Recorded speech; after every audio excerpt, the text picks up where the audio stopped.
moi j'ai eu le sentiment, en tout cas, au cours de cette première année, de commencer les choses simplement par une grande interrogation, comme ça. Qui es-tu, toi, qui es en scène? Et avec Racine ou Claudel, Corneille, Thomas, malheureusement. Et non, il y avait quoi? Rotrou, Garnier. C'était autour de Phèdre. C'était autour de Phèdre. Donc il y avait Garnier, Rotrou. Et puis le moderne aussi. Voilà, cette acceptation de patauger un petit peu ensemble. Et puis d'être très, très prudente. Moi, je me souviens que j'étais même un peu en défi par rapport à ça, parce qu'elle trouvait tout le monde formidable. Et sans irrespect par rapport à mes camarades, parce que je pense qu'ils pensent la même chose de moi, mais dans les travaux, il y a des choses formidables, puis il y a des choses qu'on trouve moins formidables. Alors tout le monde était formidable. Je trouvais formidable. C'est vrai? Moi aussi. Et je me souviens que ça, c'est vraiment la chose que j'ai retenue d'elle, c'est après 6 mois de travail comme ça, où elle voyait que... Bon, je travaillais en cours, j'étais assidu, mais quand je revenais, parce que j'étais en province, à Rouen, je faisais l'aller-retour tous les jours, et en fait, j'allais répéter mes scènes avec le professeur que j'avais avant. J'arrivais pas à couper le cordon. Et donc, les scènes, à chaque fois, étaient différentes. Donc j'étais très crevé, d'abord, et puis... Et donc, au bout d'un moment, elle dit, mais je comprends pas, Philippe, on définit des choses, puis le lendemain, c'est plus la même chose. Et puis je disais, ouais, je sais pas, mais je travaille, je continue comme ça. Et puis au bout d'un moment, elle s'est aperçue de... Enfin, je lui ai dit, quoi, je lui ai dit que j'allais retravailler mes scènes ailleurs. Et là, elle m'a dit, mais c'est un peu bête. T'es au conservatoire, t'as réussi un concours difficile, donc accepte d'entendre d'autres mots, accepte de ne pas savoir. Je reviens à ce que je voulais dire tout à l'heure, quoi. Accepte cet état-là, voilà. Et puis t'en feras ce que tu voudras de ce qu'on fait. Mais, et ben, cette conversation m'est vraiment restée, quoi. Et alors après, qu'est-ce qu'on en fait, ça je sais pas trop, mais ça me... Voilà, cette acceptation de ne pas savoir et de faire confiance. Je fais confiance. Elle m'a dit ça d'ailleurs. Et j'ai fait confiance. Donc moi, si je devais retenir que ça, déjà, ce serait pas mal.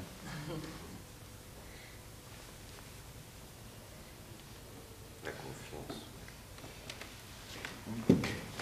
Moi, je suis tout à fait d'accord avec ce que dit Philippe, et j'irai aussi beaucoup dans cette direction-là, et notamment une chose comme ça qui continue de m'impressionner énormément, c'est effectivement cet état de désarroi et même d'affolement dans lequel elle persistait à être. Et nous, on est arrivés quelques années plus tard, donc c'était pas la première année, mais c'était notre première année. Mais pas la première année pour Madeleine, mais notre première année à nous. Et sa dernière année. Non, l'année suivante. L'année suivante, la dernière année. 96. Elle a eu une clé, ça. Ah oui. Et elle a eu que des premières années, pardon de... Oui, ça c'est la question. Non, elle a eu en troisième année. Elle a eu en troisième année. Nous, on a fait un atelier avec elle en 3e année. Et moi, je l'ai eu en 2e année. Elle a fait les 3e. Il y a eu une sorte d'année. Elle a fait première, deuxième, troisième année. Mais juste ce que je voulais dire pour continuer ce que disait Philippe, c'est que dans mon souvenir, elle gardait cet état de peur, effectivement, dont tu parles, et de désarroi, et même d'affolement, parce qu'elle s'affolait complètement, et elle nous affolait complètement, jusque très très tard dans le travail. Par exemple, je me souviens d'un travail qu'on avait fait sur la folie au premier semestre, premier trimestre, je sais plus, de notre année. Et moi, la scène que j'avais travaillée de Marivaux, je crois que 5 jours avant les journées, elle était toujours aussi affolée.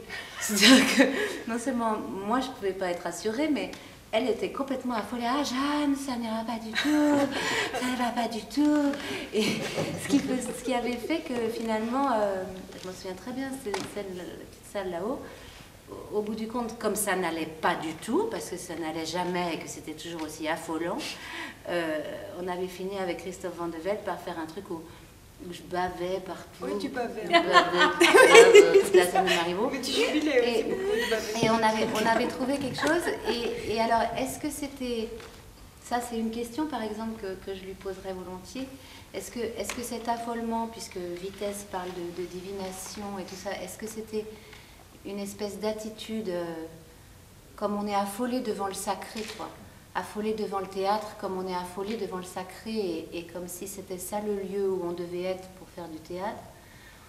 Ou est-ce que c'était parce que notre sujet, c'était la folie? Et que du coup, là, il fallait être affolé puisqu'on était fou. Enfin, je pense non, parce que ça a continué après, puisque le filage qui a précédé les journées de juin, donc dans la deuxième partie de l'année, elle nous a dit très gentiment et très calmement, écoutez, si vous jouez comme ça, c'est pas la peine d'y aller. La générale, elle dit, si vous jouez comme ça, c'est pas la peine d'y aller. Et après, on a fait 2 heures de lutte. Et en fait, ce que je trouve, juste pour terminer, ce que je trouve très beau là-dedans, et très très très important, c'est cette idée que même quand on y est, on est toujours affolé déjà. C'est-à-dire que c'est pas qu'on va de l'affolement vers le non-affolement, c'est qu'on s'évertue à persévérer dans l'affolement, ce qui est une chose assez difficile en fait, parce qu'on a toujours envie d'être rassuré.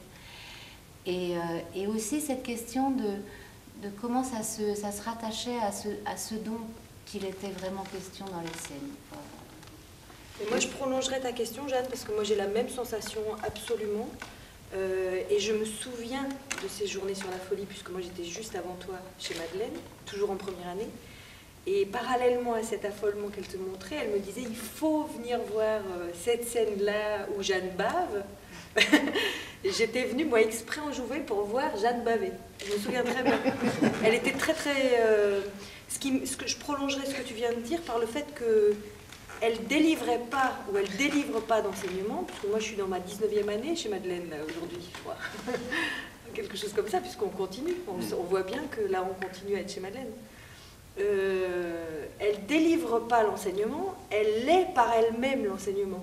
C'est-à-dire que c'était elle ce qu'il fallait recevoir en intraveineuse, et que c'était difficile d'être chez elle, d'occuper son espace, sa voix, qu'on ne peut pas essayer de limiter, c'est juste pas possible, qu'on s'y en est forcé pourtant tant bien que mal tous autant que nous étions, et que moi à chaque fois que je vois des travaux d'elle, et j'en ai vu de votre part, parce que j'ai regardé, moi je pense qu'il faut voir les journées toutes de Madeleine, il faut voir les ateliers filmés, même si ce qui est filmé ici, on voit bien que le son notamment n'est pas forcément bien pris.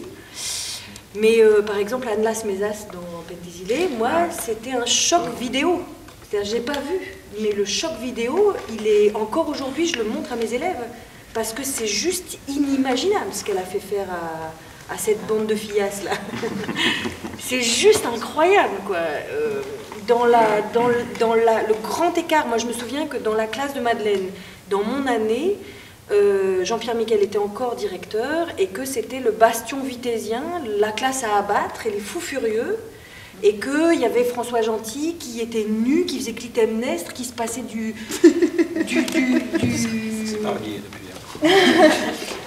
rouge à lèvres en faisant des sons suraigus, que moi elle me donnait cube dans la Troade et qu'elle disait il faut qu'on comprenne rien, que tu aies une voix ou très très grave ou très très aiguë, que tu aies les cheveux dans la figure, que tu sois de 150 ans, que tu rajeunisses dans le texte jusqu'à 15 ans, en gorgone.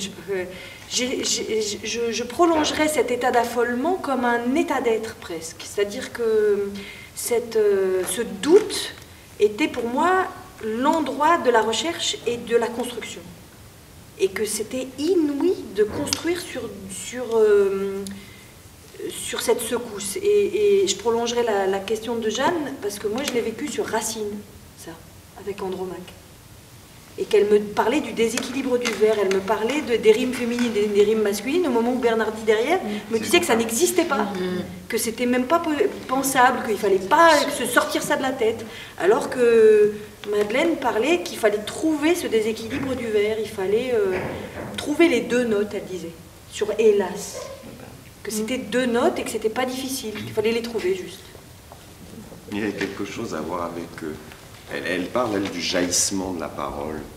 Donc ce déséquilibre, en fait, correspondait aussi à une manière Enfin, moi, j'ai toujours eu le sentiment que ça correspondait à une manière de faire jaillir la parole du corps.